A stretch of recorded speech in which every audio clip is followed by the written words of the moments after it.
ورحمة الله وبركاته. إن الحمد لله نحمده ونستعينه ونستغفره ونؤمن به ونتوكل عليه ونعوذ بالله من شرور أنفسنا ومن سيئات أعمالنا. من يهده الله فلا مضل له ومن يضلله فلا هادي له. وأشهد أن لا إله إلا الله وأشهد أن محمدا عبده ورسوله الذي أرسله بالحق بشيرا ونذيرا وداعيا إلى الله بإذنه وسراجا منيرا. فإن خير الحديث كتاب الله وخير الهدي هدي محمد صلى الله عليه وسلم وشر الأمور محدثاتها وكل محدثة بدعة وكل بدعة ضلالة وكل ضلالة في النار. أما بعد فأعوذ بالله من الشيطان الرجيم. بسم الله الرحمن الرحيم. يا أيها الذين آمنوا اتقوا الله حق تقاته ولا تموتن إلا وأنتم مسلمون. يا أيها الناس اتقوا ربكم الذي خلقكم من نفس واحدة وخلق منها زوجها وبث منهما رجالا كثيرا ونساء واتقوا الله الذي تساءلون به والأرحام إن الله كان عليكم رقيبا. يا أيها الذين آمنوا اتقوا الله وقولوا قولا سديدا يصلح لكم أعمالكم ويغفر لكم ذنوبكم ومن يطع الله ورسوله فقد فاز فوزا عظيما. بسم الله الرحمن الرحيم.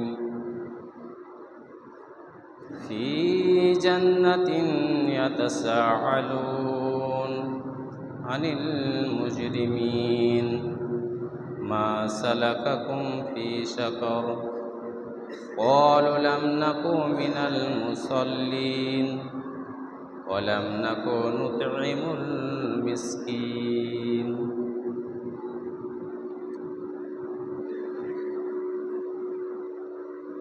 وعن عبد الله بن عمرو رضي الله عنه عن أبيه عن جده قال قال رسول الله صلى الله عليه وسلم مروا أولادكم بالصلاة وهم أبناء 7 سنين واضربوهم عليها وهم 10 سنين وفرقوا بينهم في المضاجع.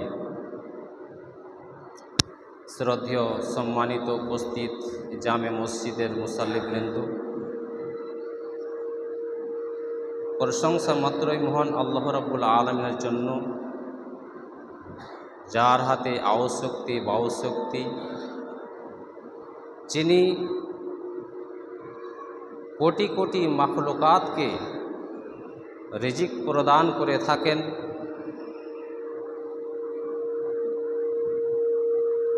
সেই মহান আল্লাহ রাব্বুল আলামিনের সমস্ত প্রশংসা, যিনি এই ভূমণ্ডল ও নবমণ্ডল খানাকে বিভিন্ন রকম প্রাণী, উদ্ভিদ, নক্ষত্র, সূর্য, চন্দ্র দ্বারা সুসজ্জিত করে রেখেছেন। আমরা সেই মহান আল্লাহ রাব্বুল আলামিনের সংক্ষিপ্তভাবে প্রশংসা করি, সকলে বলুন আলহামদুলিল্লাহ। তারপরে তারই প্রেরিত রসুল আরবি সৈয়দুল মুরসালিন খাতামুন নবীন নবী কুলের শিরোমণি মা আমিনাল্লাহ আবদুল্লাহর পুত্র চূড়ান্ত রসুল মুহাম্মদ রসুল্লাহ সাল্লাল্লাহু আলাইহি ওয়াসাল্লামের প্রতি শত সহস্র শান্তির ধারা বিবর্ষিত হোক। সকলে বলুন আল্লাহুম্মা সাল্লি আলাইহি আল্লাহুম্মা বারিক আলাইহি সাল্লাল্লাহু আলাইহি ওয়াসাল্লাম।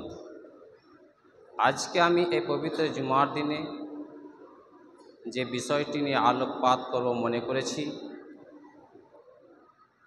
সেটি হচ্ছে সলাত তথা নামাজ সম্পর্কে। এবং আমার ধারণা মতে যতগুলি জুমার খুতবা,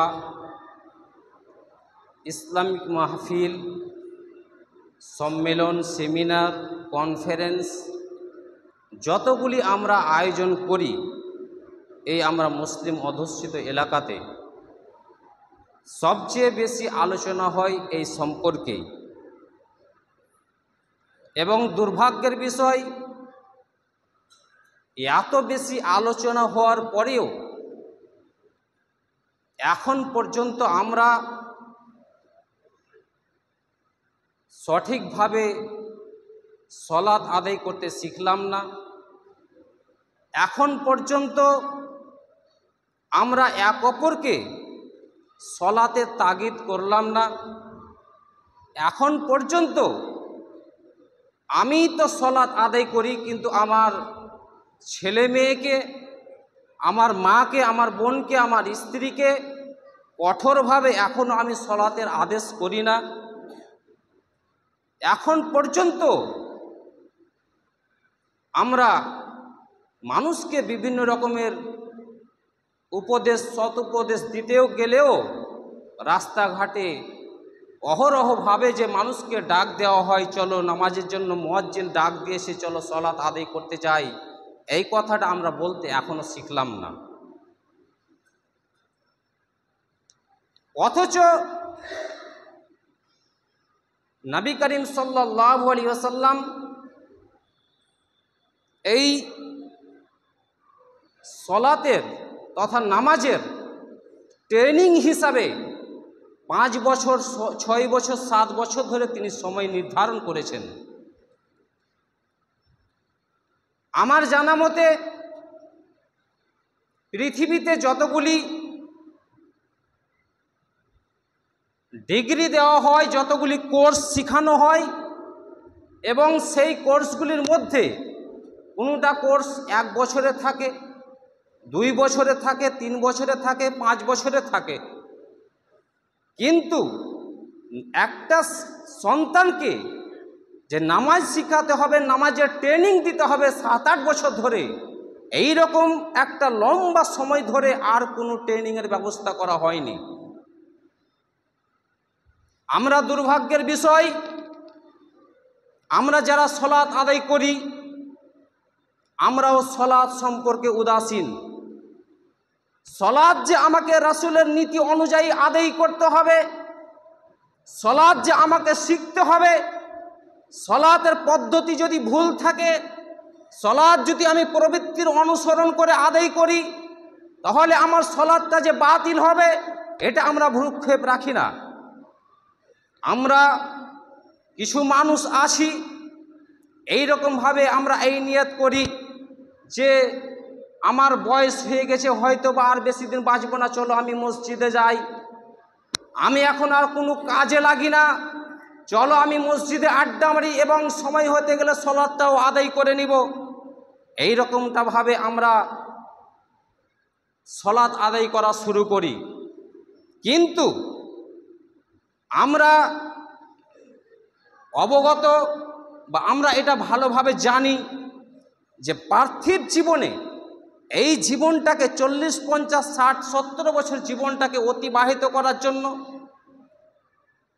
রুজি রুটির ব্যবস্থা করতে হয়। আমার জীবনটা কিভাবে অতিবাহিত হবে, সেই জন্য আমাকে একটা কর্মক্ষেত্র বের করতে হয়, আমাকে একটা কর্মে যোগদান করতে হয়, এবং সেই কর্মটাতে যোগদান করতে গেলে সেই কর্মটা শুরু করতে গেলে তার পূর্বে আমাকে 6 মাস, 1 বছর, 2 বছর, 3 বছর ধরে আমাকে ট্রেনিং নিতে হয়, শিখতে হয়। নচেত আমি রাজমিস্ত্রি হতে পারবো না, নচেত আমি সাইকেল মেকার হতে পারবো না, নচেত আমি মোটর সাইকেল মেকার হতে পারবো না, নচেত আমি ডাক্তার হতে পারবো না, নচেত আমি মাস্টার হতে পারবো না। আমি যে কোনো একটা পেশা অবলম্বন করব, তার আগে আমাকে শিক্ষা অর্জন করতে হবে, তার আগে আমাকে সেই সম্পর্কে বিদ্যা অর্জন করতে হবে। তাতে গেলেই আমি একটা রুজি রুটির ব্যবস্থা করতে পারবো, একটা কর্মক্ষেত্রের ব্যবস্থা করতে পারবো। কিন্তু যেই জিনিসটাকে, যেই ইবাদতের জগতে সবচেয়ে গুরুত্বপূর্ণ ইবাদত হচ্ছে সালাত। একজন মানুষ যখনই সে বালেগ হয়ে যাবে, এক ওয়াক্তের জন্য তার সালাত তাকে মাফ করবে না। কোনো মানুষ যদি এখন যদি মুসলমান হয়, ইসলাম গ্রহণ করে, তাহলে যতক্ষণ পর্যন্ত এই জোহরের সময় রয়েছে তাকে জোহরের সালাত আদায় করতে হবে। সে যদি মনে করে যে আমি আসর থেকে শুরু করব, তাহলে সে এক ওয়াক্তের সে বেখেয়াল থাকলো, এক ওয়াক্তের সে কাহিনী করলো, তার জন্য তাকে সাজা পেতে হবে। কোনো ব্যক্তি যখন মুসলিম হবে তখন যত রকমের ইসলামের হুকুম আহকাম রয়েছে একটা নির্দিষ্ট সময়ে আসবে, তার উপরে জাকাত ফরজ হবে। সে যখন রোজগার করে কিছু পয়সা জোগাড় হবে তখন তার উপরে জাকাত ফরজ হবে। রমজান মাস আসতে এখনো বাকি রয়েছে, রমজান মাস আসতে গেলে তার উপরে সিয়াম ফরজ হবে।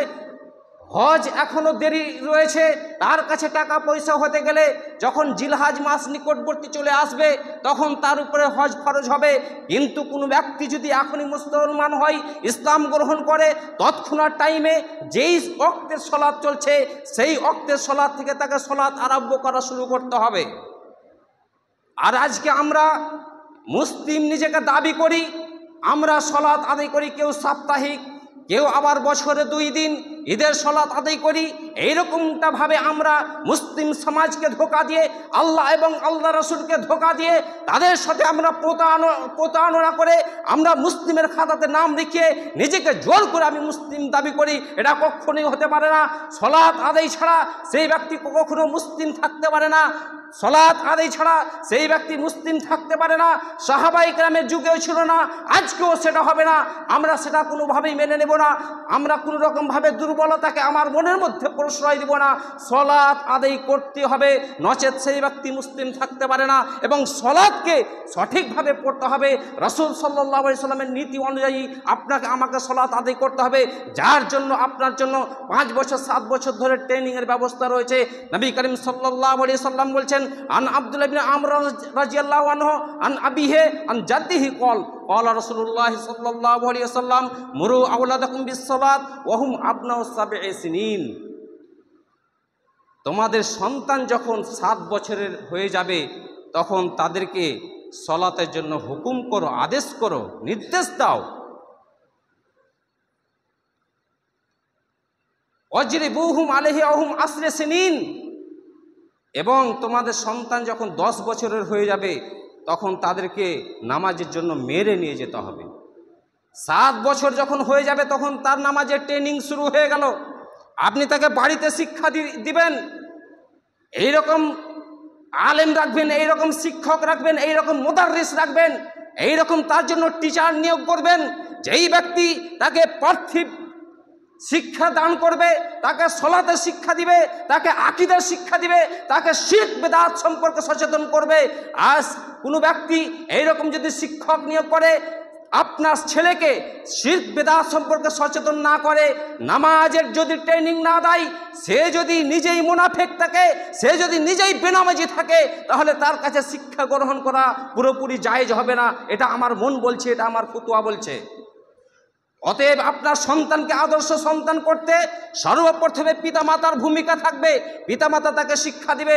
যখন কথা বলতে শিখবে তখন রাসূল সাল্লাল্লাহু আলাইহি সাল্লাম বলেছেন তাকে সর্বপ্রথমে কালিমা তাইয়্যিবা পাঠ করাও, কালিমা তাইয়্যিবা তাকে শিখিয়ে দাও।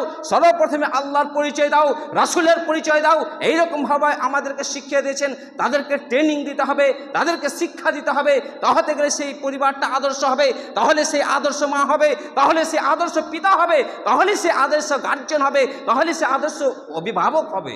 নচেত অভিভাবক হওয়া তো চারটিখানি কথা নয়।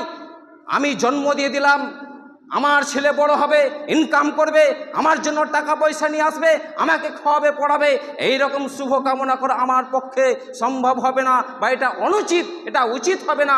পুতিয়া নিমের বীজ আম খেতে চাই, তার মতো হতভাগা আর দুনিয়াতে নাই। আমি ছেলেকে আদর্শ শিক্ষা দিলাম না, আমি তাকে সলাতের শিক্ষা দিলাম না, আমি তাকে ইসলামী শিক্ষা দিলাম না, এবং আমি আশা করব সে রুজি অন্বেষণ করে আমাকে খাওয়াবে, আমার সেবা যত্ন করবে, আমি অসুস্থ হলে আমাকে ডাক্তারের বাড়ি নিয়ে যাবে, আমি অসুস্থ হলে আমার জন্য দোয়া করবে, আমি মারা গেলে আমার জন্য সে রাতকে রাত দিনকে দিন পার করে দেবে ক্রন্দন করে, আমার জন্য দোয়া করবে। এরকম আশা করা অনুচিত হবে, এরকম আশা করা আমার জন্য সম্ভব হবে না বা ঠিক হবে না, এটা অনুচিত। অতএব আমি তাকে সেই রকম শিক্ষা দিইনি, আমি সেই রকমভাবে তাকে আমি আদর্শ শিক্ষা দিতে পারিনি, আমি তাকে নামাজের শিক্ষা দিইনি।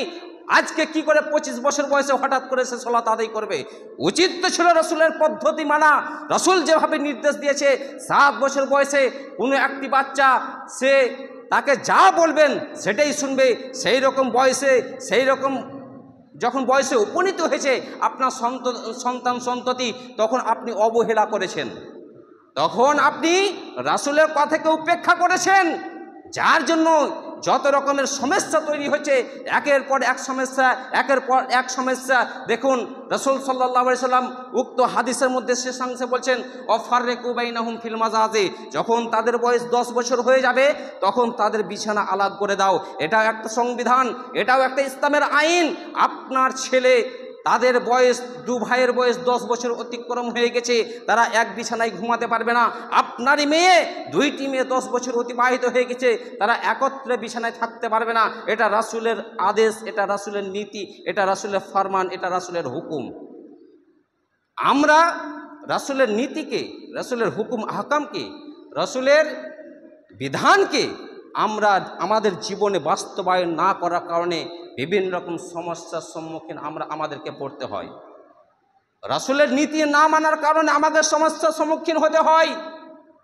ছেলে কথা শুনে না আমরা বিচার করি, মেয়ে কথা শুনে না আমি বিচার করি, কিন্তু শুনবে বা কেন?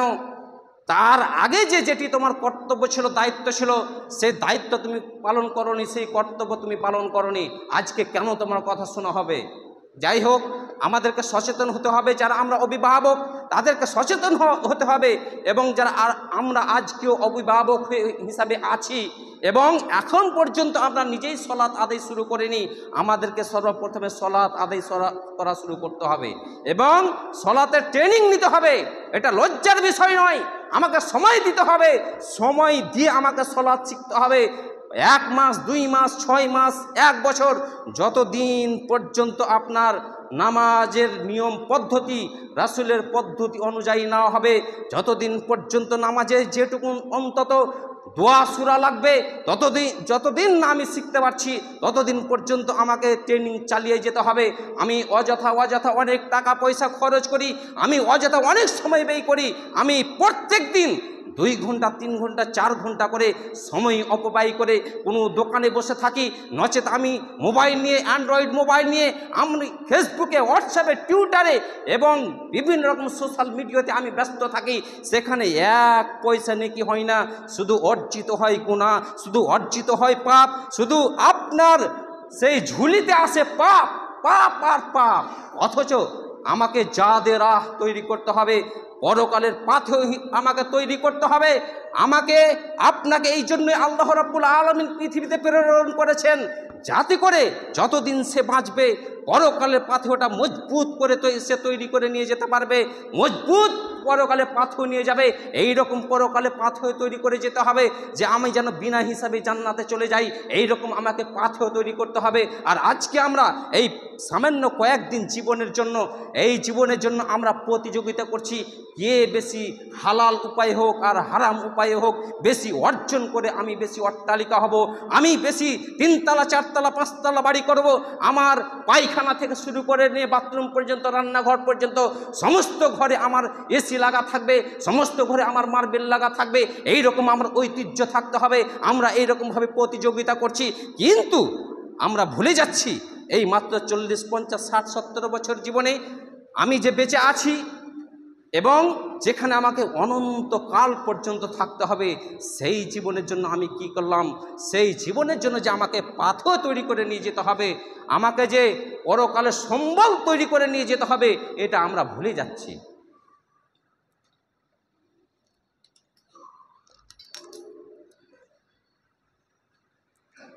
হামিদা ওয়া মুসাল্লিয়ান আম্মা বা'দ। বিসমিল্লাহির রহমানির রহিম। ওয়াস্তাঈনু বিস-সাবরি ওয়াস-সালাহ। ফাকালা নবী সাল্লাল্লাহু আলাইহি ওয়াসাল্লাম, আউয়ালু মা ইউহাসাবু বিহিল আবদু ইয়াওমাল কিয়ামাহ ফাইন সালাহাত সালাহা সাইরু আমালিহি ওয়া ইন ফাসাদাত ফাসাদা সাইরু আমালিহি। আলোচনা করছিলাম প্রথম খুতবার মাধ্যমে, যেহেতু আমি বিষয়বস্তু বলেছিলাম সলাত, কিন্তু আলোচনার পরিপ্রেক্ষিতে বা সেই রকমভাবে ভূমিকার মাধ্যমে বেশ কিছু কথা চলে আসলো। আমার মূল বিষয়ের দিকে আমি অবশ্যই তাড়াতাড়ি ফিরে আসব।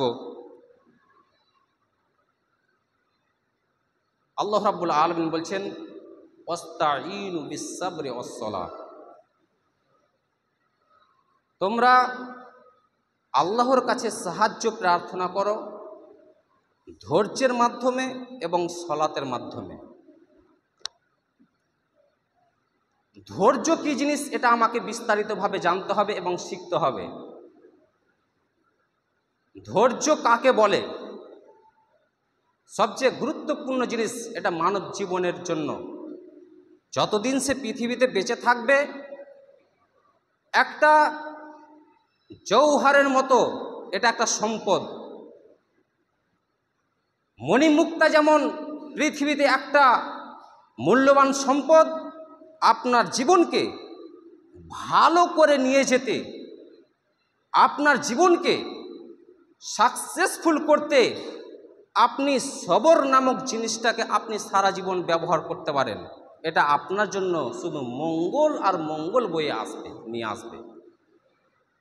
এবং আল্লাহ রাব্বুল আলামিনও সেটা আমাদেরকে শিখিয়ে দিয়েছেন বা বলে দিয়েছেন যে তোমরা সাহায্য প্রার্থনা করো ধৈর্যের মাধ্যমে এবং সলাতের মাধ্যমে। তো সলাত আমাদেরকে শিখতে হবে। আলোচনার অনেক সময় দরকার। অবশ্যই আমি যেটা সংক্ষেপে বললাম সেটা হচ্ছে, সর্বপ্রথমে আমাকে সলাত শিখতে হবে। এটা লজ্জা শরম করার বিষয় নেই, এবং আপনার কাছে সময় নেই এটাও আমি বুঝতে পারি না। সলাত শিখার যে আপনার কাছে সময় নেই, কোরআন শিখার যে আপনার কাছে সময় নেই, এটা আমি বুঝতে পারছি না। আপনাকে আমি প্রতিদিন দেখছি টিভির দোকানে 2 ঘন্টা 3 ঘন্টা বসে থাকতে। আপনাকে আমি প্রতিদিন দেখছি 1 ঘন্টা 2 ঘন্টা করে মোবাইল ব্যবহার করতে। তাহলে আপনার কাছে সময় নাই কেন?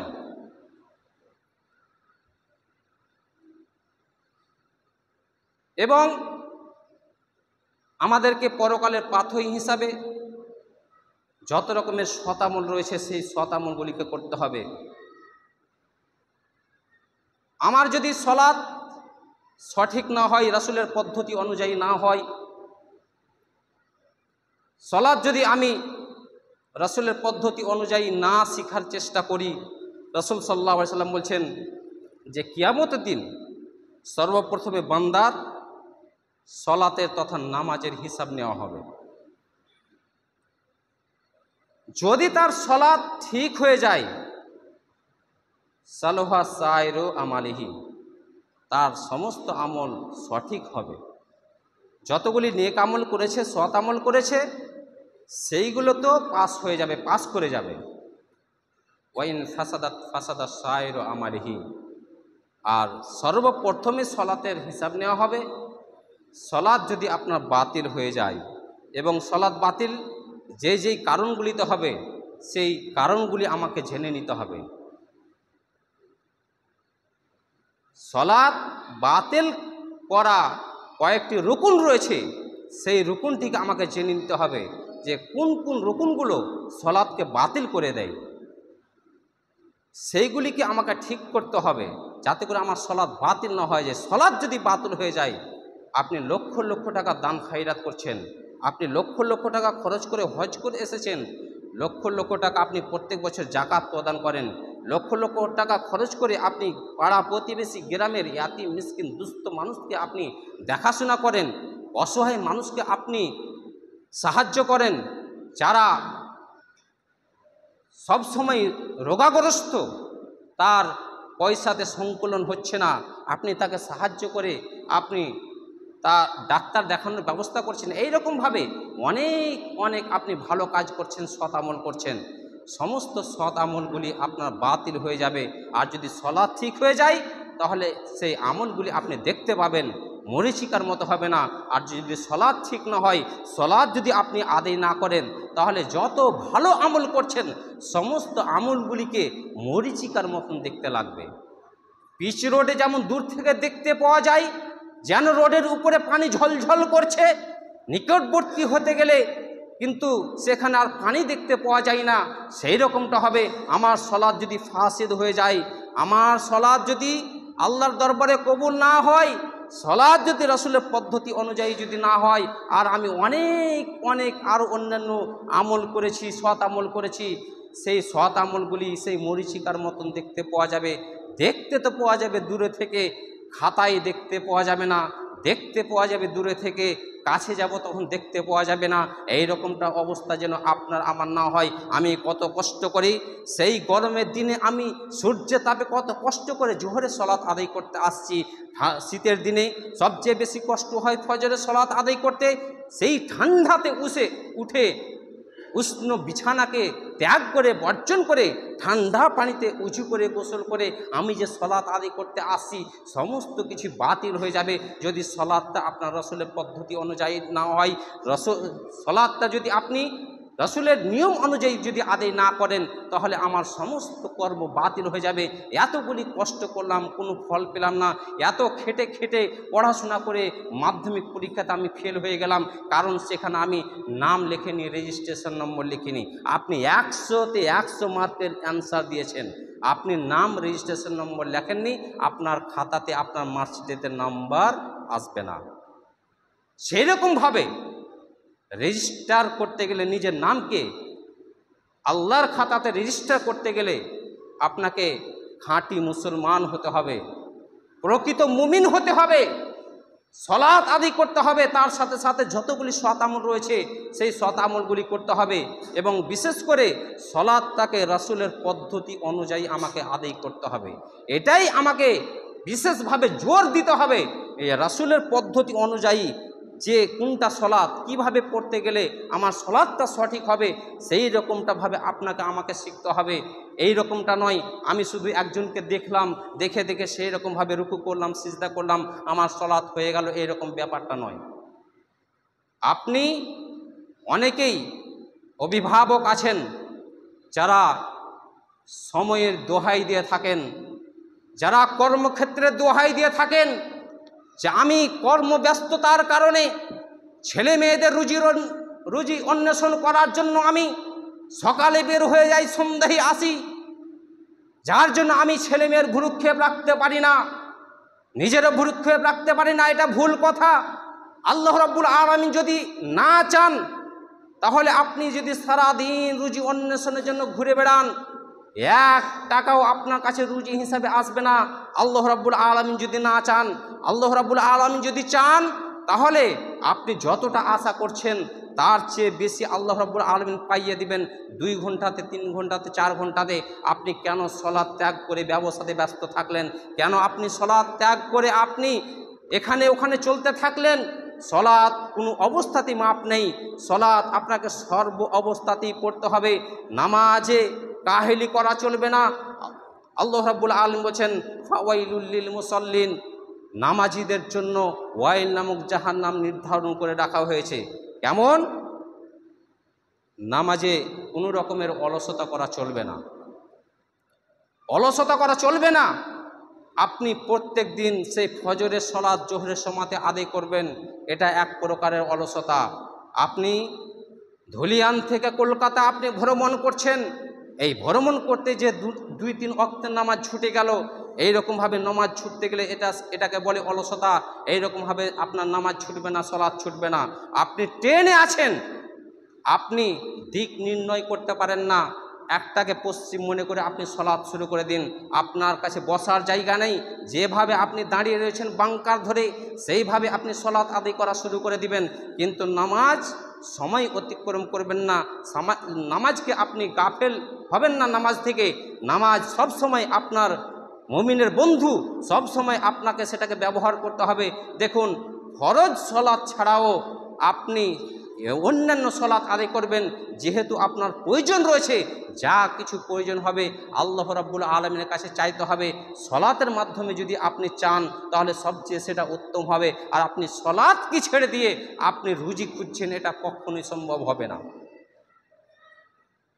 সলাৎকে ছেড়ে দিয়ে আপনি রুজি অন্বেষণ করছেন, রুজিতে আপনার বরকত হবে না, আপনি রুজি খুঁজে পাবেন না, আল্লাহর আইনের সীমা লঙ্ঘন করছেন আপনি। সলাৎ ছেড়ে দিতে গেলে মুসলমান থাকা যায় না, এটা যুগ যুগ ধরে চলে আসছে। সাহাবায়ে কেরামের যুগেও তারাও সেটাই মনে করতেন যে সাহাবায়ে কেরামদের মধ্যে যারা সলাৎ আদায় করতো তাদেরকে মুসলিম হিসাবে গণ্য করা হতো, এবং যারা সলাৎ আদায় করতো না তাদেরকে মুসলিম হিসাবে গণ্য করা হতো না। অতএব এত বড় একটা গুরুত্বপূর্ণ ইবাদত, আমি সলাৎ আদায় করি, আমার বাড়িতে 20 বছরের সন্তান সন্ততি আছে তারা সলাৎ আদায় করে না, আমি ভ্রুক্ষেপ রাখি না, আমি তাদেরকে আদেশ করি না। কারণ আমরা বাহানা করে থাকি আমার ছেলে মেয়ে পড়াশোনা করছে, তাদের পড়াশোনাতে ব্যাঘাত ঘটবে। কে বলেছে আপনাকে নামাজ পড়তে গেলে সলাতের ব্যাঘাত ঘটবে? নামাজ পড়তে গেলে আপনার ছেলে মেয়ের ব্রেন তীক্ষ্ণ হবে, নামাজ না পড়তে গেলে আপনার ছেলে মেয়েদের ব্রেন আরও পচা হয়ে যাবে, তার পড়াশোনা ব্রেনে ঢুকবে না।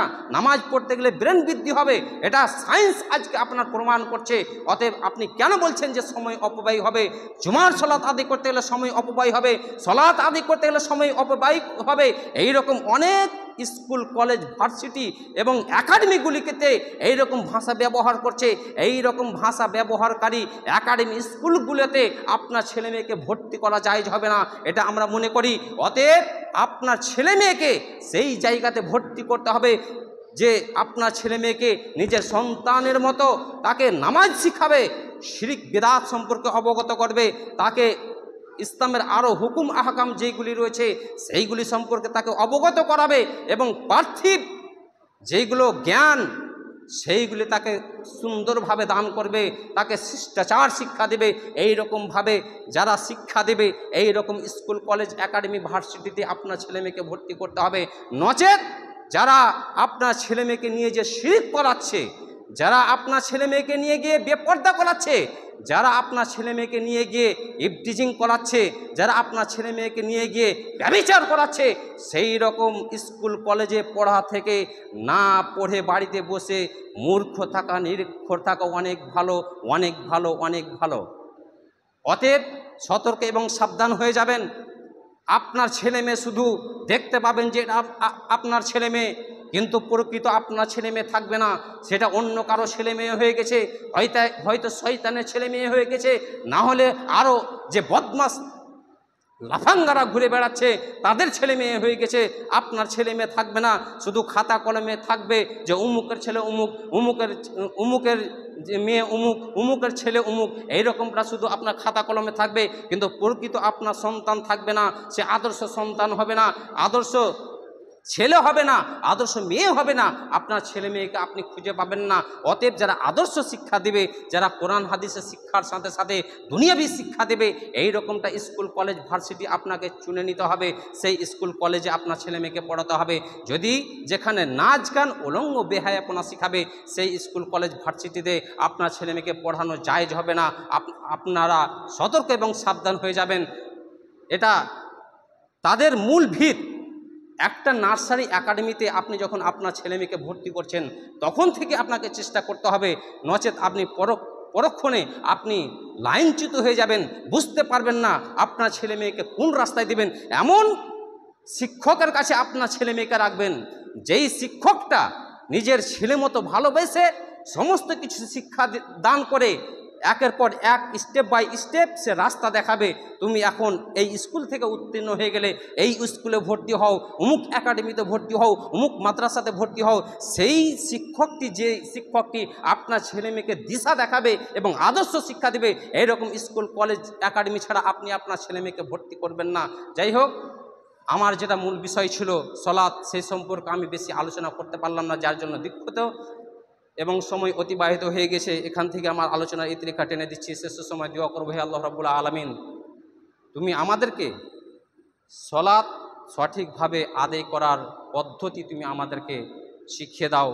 হে আল্লাহ রাব্বুল আলামিন, যারা আমরা এখনও কোরআন পড়তে এবং নামাজ পড়তে শুরু করিনি, অতি শীঘ্রই তুমি আমাদেরকে কোরআন পড়তে এবং নামাজ পড়তে শুরু করার তুমি তৌফিক দান করো।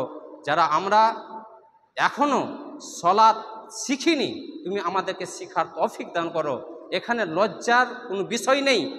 আপনি কাজ করবেন, সময় দিবেন, সময় ব্যয় করবেন এবং ফলস্বরূপ কিছু পাবেন না, এটা তো বোকামু ছাড়া কিছুই নয়। আপনি তো আমার বাড়িতে আপনাকে যদি কাজ করতে ডাকি, আপনি 5 ঘন্টা কাজ করলেন, আপনাকে যদি পয়সা না দিই, আপনি তো গ্রামের লোকজনকে দিয়ে আপনি বিচার বসিয়ে দিবেন। কিন্তু সেই দিন কীভাবে আপনি বিচার বসাবেন?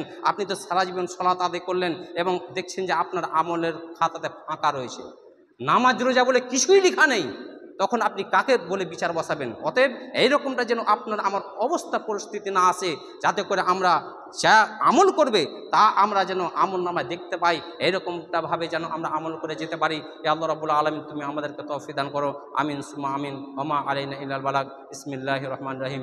ইন্নাল্লাহা ওয়া মালাইকাতুহু ইউসাল্লুনা আলান নবী ইয়া আইয়ুহাল্লাযীনা আমানু সাল্লু আলাইহি ওয়া সাল্লিমু তাসলিমা। আল্লাহুম্মা সাল্লি আলা মুহাম্মাদি ওয়া আলা আলি মুহাম্মাদ কামা সাল্লাইতা আলা ইব্রাহিম ওয়া আলা আলি ইব্রাহিম ইন্নাকা হামিদুম মাজিদ। আল্লাহুম্মা বারিক আলা মুহাম্মাদি ওয়া আলা আলি মুহাম্মাদ কামা বারাকতা আলা ইব্রাহিম ওয়া আলা আলি ইব্রাহিম ইন্নাকা হামিদুম মাজিদ। বারাকাল্লাহু লানা ওয়া লাকুম ফিল কুরআনিল আযীম ওয়া নাফা'না ইয়াকুম বিল আয়াতি ওয়া যিকরিল হাকীম। ইন্নাহু তাআলা জাওয়াদুন কারীমুন মালিকুন বারুর রাউফুর রহিম। আসসালামু আলাইকুম ওয়া রাহমাতুল্লাহি ওয়া বারাকাতুহু।